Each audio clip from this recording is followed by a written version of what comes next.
Episode 13। लाली फिर मुसीबत में। लतिका जी के जाने के कुछ ही देर बाद सुजॉय ने सीधे ड्राइवर को फोन लगा लिया था। उसके फोन उठाते ही उसने पूछा, ये मैडम तुम्हें कहाँ लेकर गई हैं? छोटे साहब, वो मैं मैडम को पुराने मोहल्ले लेकर आया हूँ। ड्राइवर ने जवाब दिया तो सुजॉय चौंक सा गया, क्योंकि लाख पूछने के बाद भी लतिका जी ने सुजॉय और पाहूजा साहब को कुछ भी नहीं बताया था कि आखिर वो जा कहाँ रही हैं। इसलिए सुजॉय को ये सुनकर काफी हैरानी हुई। पुराने मोहल्ले? लेकिन वो तो उस मोहल्ले में जाना कभी पसंद ही नहीं करती। जी साहब, मगर वो जो लाली बिटिया थी, मैडम ने उन्हें अपने पुराने मोहल्ले वाले घर में ही रखा हुआ था। क्या? माँ ने लाली को वहां रखा हुआ है? सुजॉय ये सुन एक बार फिर हैरान रह गया। पुराने मोहल्ले में उनका परसों पुराना मकान था, जहां पाहूजा साहब अपने कामयाब होने से पहले रहा करते थे। मगर जब से उनका स्टेटस बदला, तब से लतिका जी पलटकर वहां कभी नहीं गई थी, क्योंकि वो पुराना मोहल्ला उनके स्टेटस को अब सूट नहीं करता था। उसने ड्राइवर से एक दो और सवाल कर जल्दी से लतिका जी को फोन मिलाया। हेलो। उधर से लतिका जी की कुछ परेशान सी आवाज आई।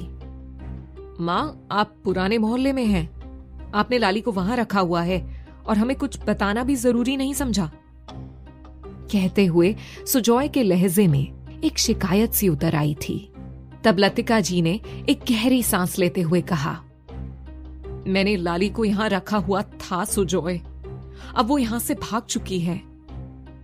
ये सुन सुजॉय के होश ही उड़ गए। क्या? लाली भाग गई? लेकिन कैसे और कहां? कुछ पता नहीं बेटा, हमने आसपास देखा मगर वो कहीं नजर नहीं आ रही है। माँ, आप इतनी बड़ी बेवकूफी कैसे कर सकती हैं? अरे कम से कम मुझे या डैड में से किसी एक को तो इन सब के बारे में पूरी बात बताती। अब देखिए कितना बड़ा नुकसान हो जाएगा अगर वो हमें नहीं मिली तो। इतनी बड़ी गोल्डन अपॉर्चुनिटी हमारे हाथ से निकल जाएगी। लतिका जी को आज पहली बार खुद पर गुस्सा आ रहा था।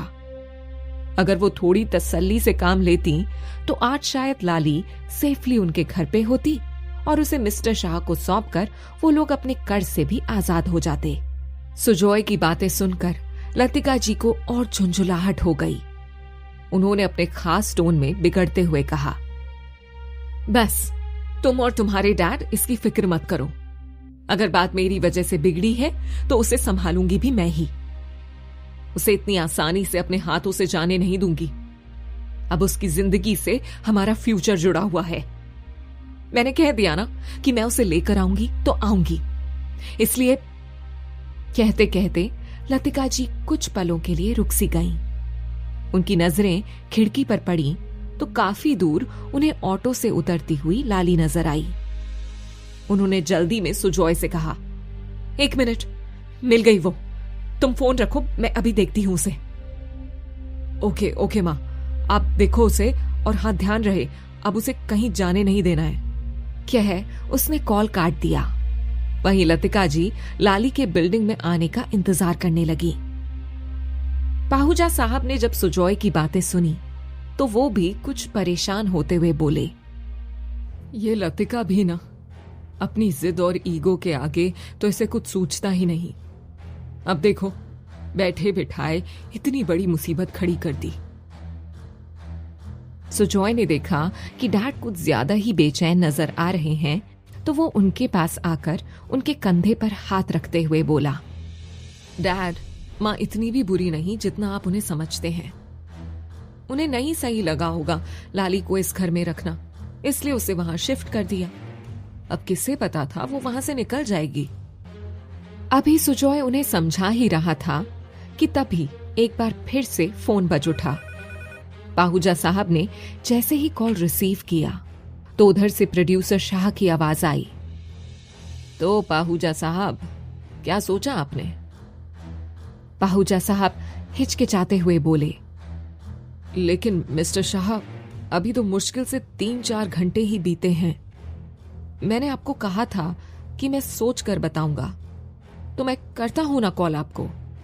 मगर मिस्टर शाह ने उनकी बात काटते हुए कहा, आहूजा साहब, बात को समझिए, इतना वक्त नहीं है आपके पास। देखिए, इंडस्ट्री में नई लड़कियों की कोई कमी तो नहीं है। अब अगर ऐसे में मैं आपसे उस लड़की को मांग रहा हूं तो ये आप पर एहसान है हमारा, और आप हैं कि ऐसे बिहेव कर रहे हैं जैसे कि आप ये शर्त मानकर हम पर ही एहसान कर रहे हो। मिस्टर शाह की आवाज में कुछ नाराजगी थी। पाहूजा साहब भी ये बात बखूबी समझ रहे थे, लेकिन बिना लाली से पूछे वो कोई कमिटमेंट नहीं कर सकते थे। मैं जल्दी डिसाइड करके बताता हूं आपको, कहकर उन्होंने कॉल रख दिया। मगर इस टेंशन की वजह से उन्हें फिर से अपना प्रेशर बढ़ता हुआ सा महसूस होने लगा था। सुजॉय ने जब उनकी ये हालत देखी तो जल्दी से उन्हें थामते हुए कहा, आप टेंशन मत लीजिए डैड, अभी अभी माँ ने बताया ही था कि लाली मिल गई है। अब बस वो एक बार यहां आ जाए तो हम उसे राजी भी कर लेंगे। आपने उसे अपने घर पर रखा, उसे किसी बात की कमी नहीं होने दी। अब इस एहसान के बदले वो हमारी इस डील के लिए ना नहीं कहेगी, और फिर इसमें खुद उसका भी तो फायदा है ना। सुजॉय ने उन्हें बताया तो फिर पाहूजा साहब कुछ नॉर्मल से हुए। उन्हें बीपी की दवाई देकर सुजॉय ने उन्हें आराम करने के लिए लिटा दिया और कमरे से बाहर निकल आया। उधर मिस्टर शाह ने जैसे ही पाहूजा साहब का कॉल रखा तो उनके सामने बैठे मेहता साहब ने कुछ बेचैनी से पूछा, क्या कहा अब उस पाहूजा ने? मिस्टर शाह सामने रखे विस्की का ग्लास उठाकर एक घूंट भरते हुए बोले, कहेगा क्या, आप देख लेना मेहता साहब, उसके पास हमारी शर्त मानने के अलावा और कोई चारा नहीं है, इसलिए उसे ये डील करनी ही पड़ेगी। उसके बाद फिर हम देखते हैं क्या किया जाएगा उसका। इतने आइटम सॉन्ग करवाएंगे उससे कि पाहूजा भी याद रखेगा। 1-2 टके की लड़की के लिए उसका लाडला हमारे राहुल की भरी महफिल में पिटाई करेगा। इसकी सजा तो मिलनी चाहिए ना उसे। मिस्टर शाह मेहता साहब के कजन लगते थे और राहुल मिस्टर शाह का पसंदीदा भतीजा था। उसे लगी चोट का बदला लेना तो मिस्टर शाह का फर्ज था जैसे। फिर वो हाथ में पकड़ी लाली की तस्वीर को नशे में धुत वहशी आंखों से देखते हुए बोले, वैसे लड़की है तो कयामत थी। अपने राहुल का दिल डोला तो क्या डोला, जब हमारी भी रगे फड़फड़ाने लगी हैं। 3-4 आइटम भी करवा लिए इससे तो पूरी पिक्चर का पैसा वसूल हो जाएगा। फिर पाहूजा को ऑफर की गई मदद भी इसी से निकाल लेंगे। आप तो बस देखते जाओ। इस सौदे में पाहूजा को भले ही फाइनेंशियल प्रॉफिट हो जाए तो हो जाए, लेकिन दोनों बाप बेटों को ऐसी इमोशनल चोट पहुंचाएंगे कि जिंदगी भर याद रखेंगे दोनों। पता है ना तुम्हें, पाहूजा कमसिन लड़कियों के लिए कितना पॉजेसिव रहता है।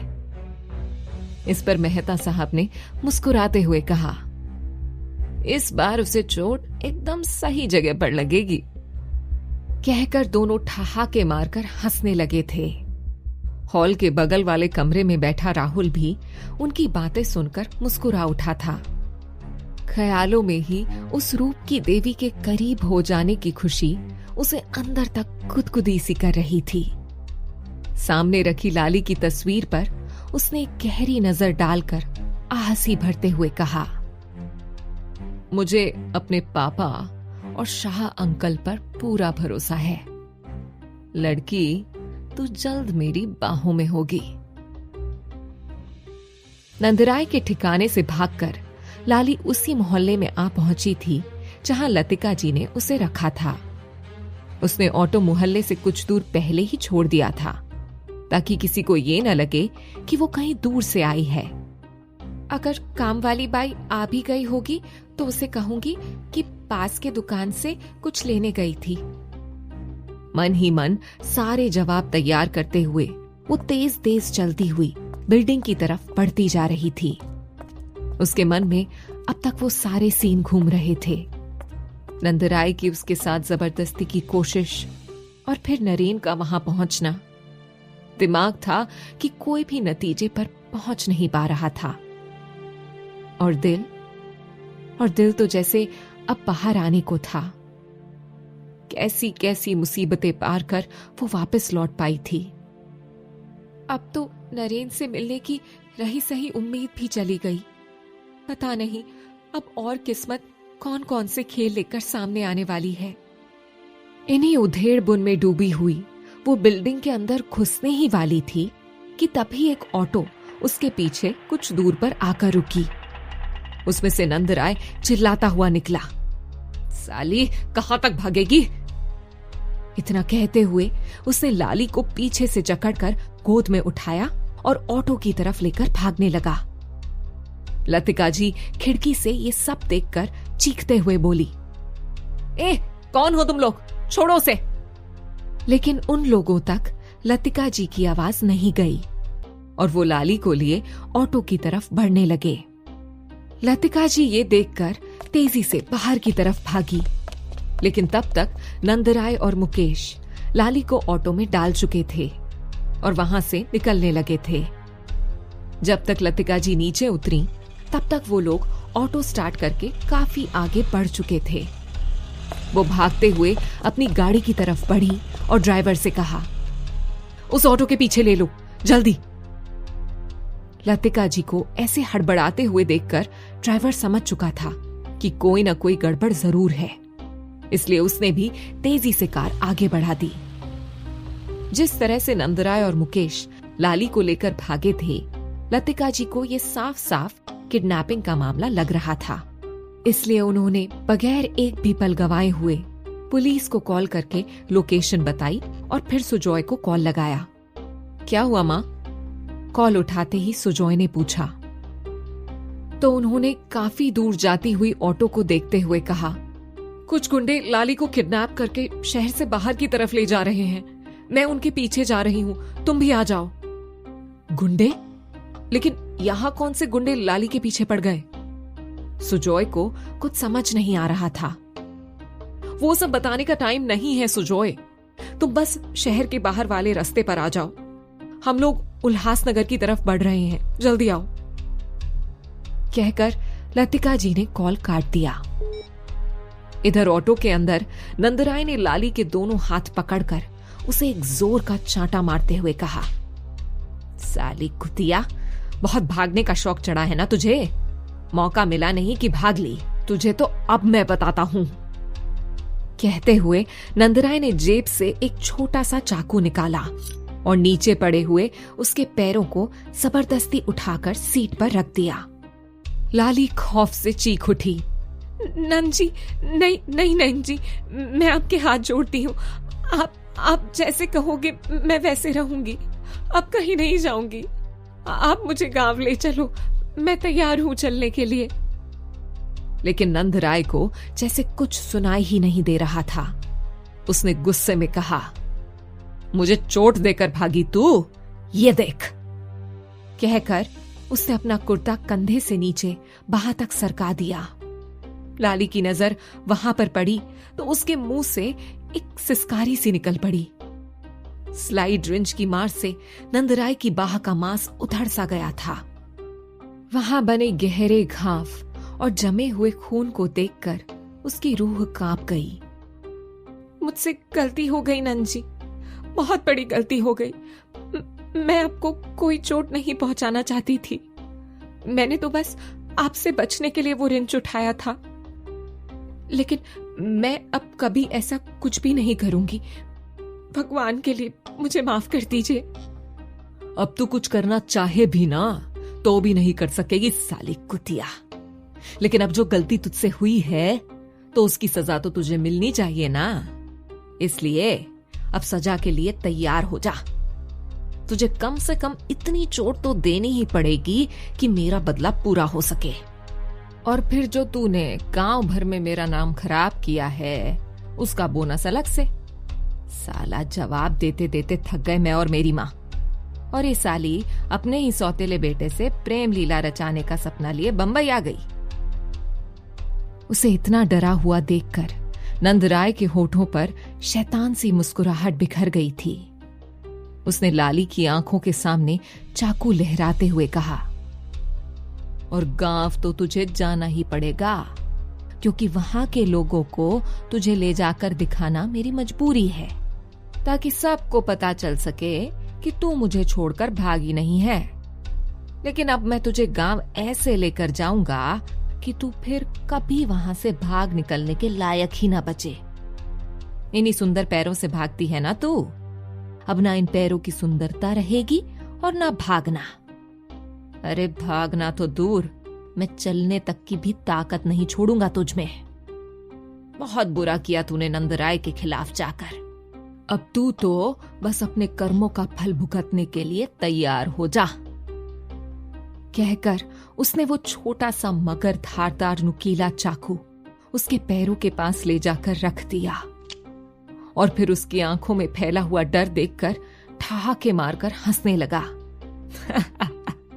देख मुकेश, देख कैसे डर रही है, उसने मुकेश की तरफ देखते हुए कहा। फिर लाली की तरफ मुड़ते हुए बोला, तू इतना क्यों डर रही है? अरे जान से नहीं मारने वाला तुझे मैं, तुझे तो बस धीरे धीरे काटूंगा, और ऐसे काटूंगा कि तू दर्द से तड़प उठे, मगर जिंदा तो तुझे रहना होगा, मुझे जिंदगी भर पत्नी सुख देने के लिए। इस बार नंदराय और मुकेश दोनों के ठहाके गूंज उठे थे। उसकी बातें सुनते ही लाली ने अगले पल का सोचकर अपनी आंखें जोर से भींच ली थी। उसे ये एहसास हो गया था कि अब भागने के सारे रास्ते बंद हो चुके हैं, और कुछ ही देर में नंदराय उससे अपने सारे बदले निकाल लेगा।